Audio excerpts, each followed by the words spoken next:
தனித்து பார்க்க வேண்டுமா? என்ன? ஜாக்சன் என்னை தனித்து பார்க்க வேண்டுமா? பயமா? எனக்கு இதோ வருகிறேன்.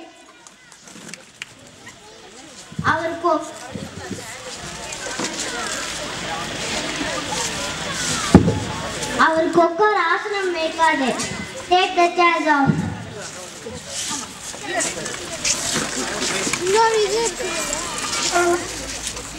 நீதான் வீரபாண்டி கட்டபொம்மனோ? நீதான் ஜாக்சன் துரை என்பவரோ? Lord, bring the chair. நட்பு விரும்பி அழைத்தீரோ? நட்பு வேண்டும், ஆனால் அதை கேட்டு நடத்த இல்லை உன்னிடம். கற்றுக் கொடுக்கும் இனம் நம் தமிழினம். அதை நீ கற்றுக் கொடுக்க நினைப்பது அறிவீனம். நவாபிடமிருந்து நாட்டை பெற்றது நாங்கள். நீயாக ஏன் பேட்டி காணவில்லை? பேட்டி கொடுப்பவர் நாங்கள். இல்லாவிடில் இந்த நாட்டிற்குள்ளே நுழைந்திருக்க முடியாது. ஒழியவில்லை உன்னிடம். எப்படி ஒழியும்? கூடவே பிறந்தது. உன் மீது குற்றம் சுமத்துகிறேன். என்னவென்று சொன்னால் கணக்கில் அடங்காது. எண்ணிக்கை தெரியாத கோலம். அகம்பாவம் பிடித்தவனே, சொல்கிறேன் கேள். உன் நிலத்தில் விளைச்சலுக்கு கிஸ்தி கொடுக்கவில்லை. எங்கள் பேரரசின் கீழரசாக இருப்பதற்கு திரைப்படம் செலுத்தவில்லை. வெகு காலமாக வரியும் இல்லை, அதுக்கு வட்டியும் செலுத்தவில்லை. கிஸ்தி, திரை, வரி, வட்டி. வானம் பொழியுது, பூமி விளைகிறது. நான் ஏன் உனக்கு தர வேண்டும் கிஸ்தி? என்னோட வயலுக்கு வந்தாய, ஏற்றம் இறைத்தாய, நீர் பாய்ச்சி நிறைய கண்டாய, நாற்று நட்டாய, களை பறித்தாய, கலந்துவார் உழவனுக்கு கஞ்சி பானை சுமந்தாய, அல்ல அங்கு குஞ்சி கொஞ்சி விளையாடும் என் குளம் பெண்களுக்கு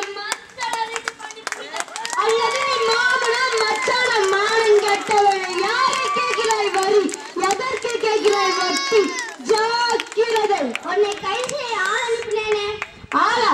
அவன் புத்திசாலி. என் பெருமை தெரிந்தவர் ஓடிவிட்டான். என்ன? என் மடி மீது கை வைத்தை இன்னும் விட்டு வைக்க கூடாது. துடிக்கிறது மீசை, அதை அடக்கு அடக்கு. என் நட்பு நாடி வந்த ஒரு ஊரை தடுக்கிறது. என்ன? மீசை முறுக்கிறாயா? அது ஆபத்திற்கான அறிகுறி. மானம் கெடவில்லையடா தமிழனுக்கு.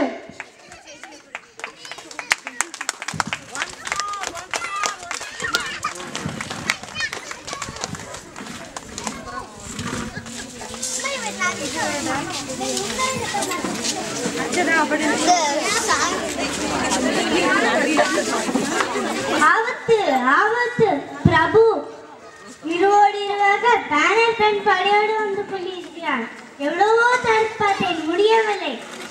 திருச்செந்தூரில் மக்கள் இருக்கிறார்கள் என்று எட்ட பெண் உழவு கூறிவிட்டான். அமுதம் நிஷமும் ஒரே இடத்தால் தான் விளைகிறது. அதுபோல்தான் அழகும் நஞ்சும். அதுபோல்தான் கட்டபொம்மனும் எட்டப்பனும் ஒரே மண்ணில் தான். என்ன சொல்வது? சரி, போர் ஓசை ஒலிக்கட்டும். வீரமிக்க காளைகள் கோட்டைகள் நிரம்பட்டும். திருவிழா காண மக்கள் நாடு திரும்பட்டும். தினவெடுத்த தோள்களை நாடி வரும் பரங்கி கூட்டம் பார்த்து விடுவோம். போர் போர், வெற்றிவேல் வீரவேல்.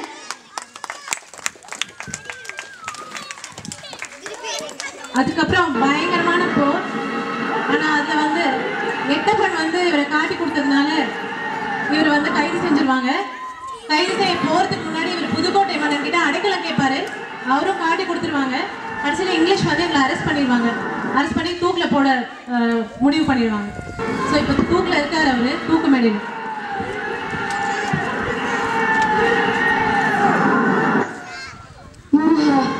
இப்படி சாவதை விட வீரமாக பாஞ்சால குடிச்சலே செத்து மகிழ்ந்து வருந்திருப்பேன். என்ன சொல்றது? சரி,